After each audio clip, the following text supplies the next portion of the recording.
Saya ingin menyampaikan sebetulnya mungkin 9 tahun yang lalu ya, kesalahan bangsa kita yang paling besar ini adalah kita mengangkat pemimpin kita, presiden kita, orang yang tidak jelas ijazahnya. Saya terbuka saja bilang ini tidak jelas ijazahnya. Jadi ini sekarang kita menanggung akibatnya. Kita menanggung akibatnya. Ya. Karena apa?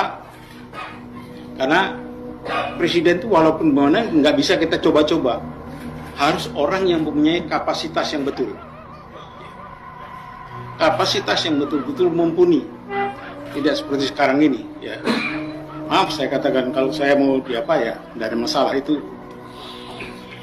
Dan pada waktu tahun 98 saya juga pelaku di sana ya. Sebagai Komandan Kormar, saya pelaku, saya melihat kekuatan kita itu hanya dua, gabungan daripada mahasiswa dengan TNI.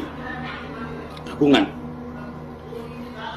Saya kalau sudah masuk di sana, namanya Pak Dr. Haryadi Darmawan, dia bilang, Mas Harto, saya bawa 14 truk ini ke sana, susah masuk. Tunggu dulu Mas, nanti kita masuk. Dan masuk. Dan pada waktu itu kalau menurut saya negara kita bukan tidak dalam keadaan baik-baik saja, enggak. Keadaan negara kita masih bagus. Bagus. KKN ya tidak seperti ini juga. Ini saya kira dengan adanya undang-undang akan dirubah apa segala macam ini kan untuk lebih memperdalam KKN itu. Zaman dulu ya ada, KKN ada.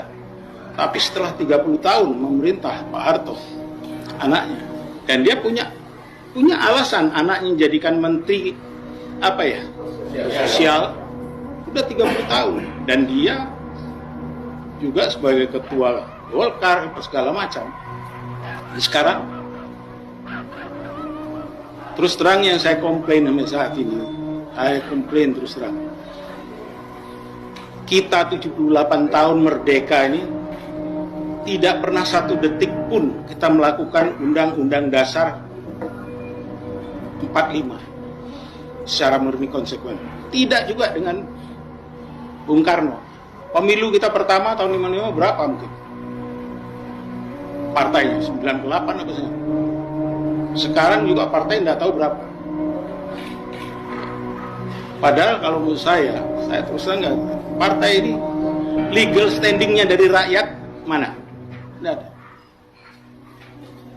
Legal standingnya hanya ada dari mereka kaya, mereka tajir, mereka bisa membangun partai, masuk, bayari semua, ya, bayari semua yang milih.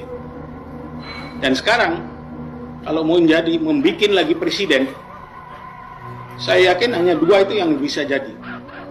Mungkin Anies yang mumpuni itu mungkin tidak jadi. Kenapa? Kita hanya perlu, seorang presiden hanya perlu sekitar 70 mungkin, 70 juta bisa jadi. Kalikan 100 ribu, berapa? 7 triliun, apa tuh? 70 triliun. Sudah tertutup oleh korupsi yang mereka lakukan itu. Tertutup semua. Yang lain tidak bisa bernafas. Jadi kalau menurut saya untuk perubahan ini tidak mungkin kita ikuti gendang mereka. Ikuti dengan aturan mereka. Semua sudah diatur oleh mereka. Dana diatur oleh mereka. Kita lihat korupsi 349 triliun. Terbuka? No. Korupsi lain-lainnya. Food estate 18 triliun kemana? Terus Bukit Algoritma 18 triliun kemana? Semua itu hanya untuk persiapan pemilu. Jadi kalau orang mau maju jadi presiden, jangan ngomong kalau tidak ada uang. Tapi kalau punya 70 triliun, yes, bisa langsung. Inilah demokrasi kita. Karena demokrasi kita tidak berangkat dari rakyat. Demos kratos. Kekuasaan di tangan rakyat. Sekarang tidak. Kekuasaan begitu oligarki politik, para parpol ini bersatu dengan elit oligarki ekonomi, ya seperti ini jadinya kita akan dimiskinkan.